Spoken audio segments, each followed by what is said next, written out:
Sir Alden. Hello, hello. First, kumusta ka muna? Sobrang busy mo despite of sa mga projects na ginagawa mo ngayon. Hindi mo masyado, kaya pa nga eh.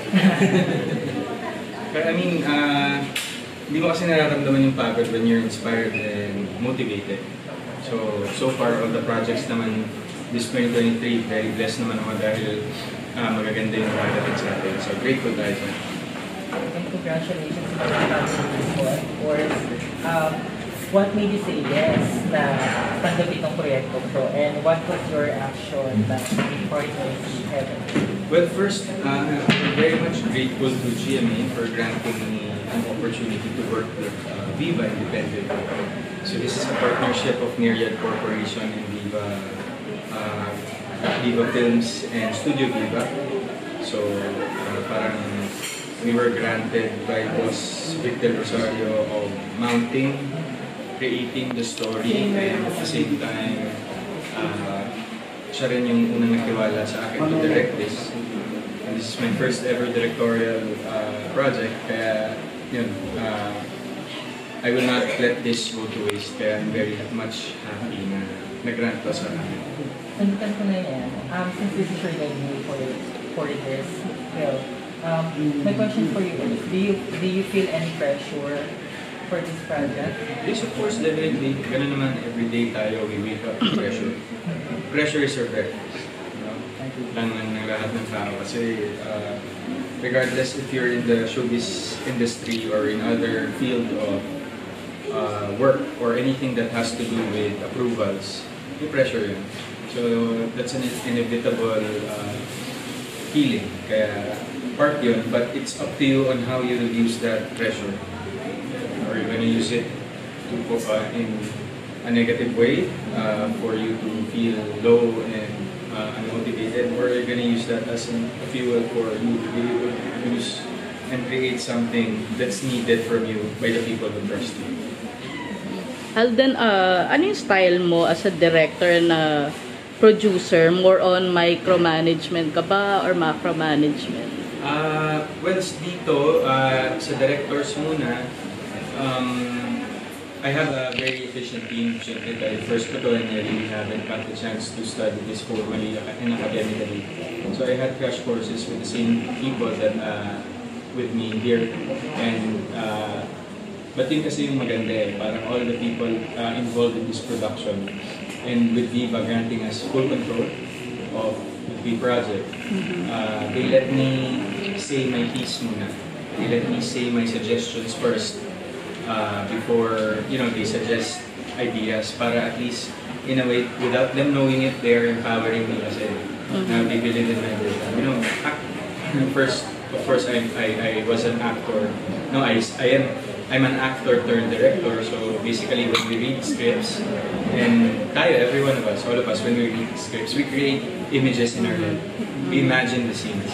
It's just that the only difference now is I'm seeing my vision and visions into reality. Kasi before, di ba, like, I've been in the industry for a decade, I've read maybe hundreds or a lot of scripts already, but this time, mas nagiging concrete yung visions ko dahil ako mismo yung nagkakaskade na and nagpuput into action ng mga eksena that I see in my head. Mga technical aspects ng movie na ito, ano yung parang you're excited about na bago? Yes. Excuse me. First, we are the first film to be ever be using the Tico lens. So the Tico lens is a lens invented and created by a film cinematographer in the US. Pangalan ko ay Tico Herrera. So we are the first film na gagamit ng ganung lente. So with our technicals also, it's very updated. You know, most of the time, as you can see, all of our headsets are wireless, our playbacks are wireless. So parang ganun din, parang we are starting it in a right tone na parang, you know, the technology is already available. So for efficiency, parang we see it as an advantage also on our end. We make the the shoot days or the filming days faster with this technology, and at the same time, mas madali yung cascading of information since this is we are required to cascade information and disseminate information into multiple people. So with that technology and that wireless technology that we are using na mas madali yung pagpasa-pasa ng information, and also the lens. Nagulat din ako sa kanya when we had our test shoot because the lens is very much, kumbaga, binabawasan niya yung trabaho ng colorist and ng taga-grade ng film. Kasi with available light and wala masyadong filters for the lens, iba na agad yung quality na nakaka-capture ng lens. You will definitely get what I'm talking about when you watch. Since this is your directorial debut, can you give us a brief parang history po of what you made Say Yes to dito sa film, or meron ka bang kasama ka pa din sa pag-conceptualize mga before? Yes, in every step. We started conceptualizing this way back September. So we've had brainstormings with our writers. This is a screenplay by Randy Villanueva and Karen Lustica. So Karen Lustica is also a lawyer and nag-pre-law siya sa school and a writer din siya at the same time. So this concept is well thought of. I've had different immersions with Heaven also. We went to actual trials about murder sa QC Hall of Justice, and a huge thank you to Judge Hilda Pangilinan for accommodating our request. So, you know, that's how, of course, this is a crime, suspense, thriller film that involves arraignments and litigations of the court. So this is a very technical material. We can't go wrong with it. Pagtatawanan kami, pag pinanood kami, and then gagawin namin yung mga nakikita natin contents that involves courtrooms na hindi up to date. So we made sure, our team made sure that we are fully prepped with the take and the treatment for the court scenes, and the technicalities and the terminologies to be used must be updated, and the practices as well. So kumbaga, what we will showcase here in Out of Order is the modern litigation of cases sa korte. You've been part of many successful films as an actor, and you're putting on a new hat, so to speak, as a director. Are there any similarities that you see, or any differences then when preparing for this production, especially since you're going to be doing both roles at the same time? I have to admit, it's very difficult. I've had sleepless nights studying the script. I really had to know the script at the back of my hands. Whatever, especially no less than Don Miguel Camino, Soliman Cruz, Yayo Aguila, Miss Andrea Del Rosario, Joyce Ching, Nico Manalo, yung cast natin dito, parang hindi pwedeng magtatanong sila sa akin and then wala akong maisasagot.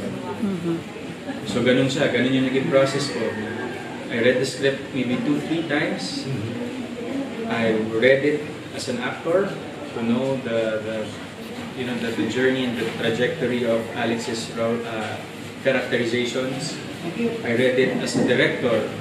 So when you read it as a director, you will know every aspect of the script, the location, the props, the inserts, the shots to be made, the essential scenes wherein you reveal a certain secret, the plot twists, the climax, all of that was taken into consideration. And I also read it as a producer, since we have a budget that we have to work on. So ganun siya ka-tedious. But I had fun doing it. It's just, it took a toll on me physically. Sleepless nights, sakit ulo, sakit katawan. Small price to pay, pero very fulfilling. Alden, since nabanggit na rin yung term na suspense thriller, I interviewed you before, virtual mediacon pa for your concert. And I remember you saying na favorite K-drama mo nun is yung The Guest kasi nga mahilig ka talaga sa... Yeah. Yun nga, yung genre na yung mystery, suspense thriller. So, yung mga, ang dami ngayon 2023, di ba, na nag-premiere na ganong genre. May mga pinapanood ka pa. Yes. Yes, ito kasi, parang, since it's not a remake, I tend not to watch any film related to it. Mhm. Kasi just for the sake of, I don't wanna make biases with my shots. Mhm. I want it to be kung paano ko siya nakita, how I read the script. Kasi ang hirap nun, parang like for example, a very bad example is when you're painting. When you're painting and then meron kang model or you're looking at something as an inspiration. Sometimes kasi yung idea mo is more than the inspiration. But since you have an inspiration, you're distracted. Oh, kailangan ito lang yung kopyahin mo But you know to yourself, hindi mas kaya ko ba meron pa akong different take. So, do you want, I save myself from that thought process na kailangan kong mag-push and pull between the materials that I've seen versus the vision that I have for the scene. So, yes, of course, I've seen quite a fair share of mga court-related films, namely A Few Good Men by Tom Cruise, mga ganun, but gone are the days where the lawyers do grandstands. Grandstands meaning tatayo, flamboyant movements. Hindi na po siya ngayon ganun. And then I also watch mga current events like the Johnny Depp and Amber Heard trial. So, may mga inspiration ako na kinuha doon, but more on the characterization. Most particularly Heaven's Road. I wanted her to somehow pick up how calm and firm and authoritative si Camille Vasquez, the lawyer of Johnny Depp.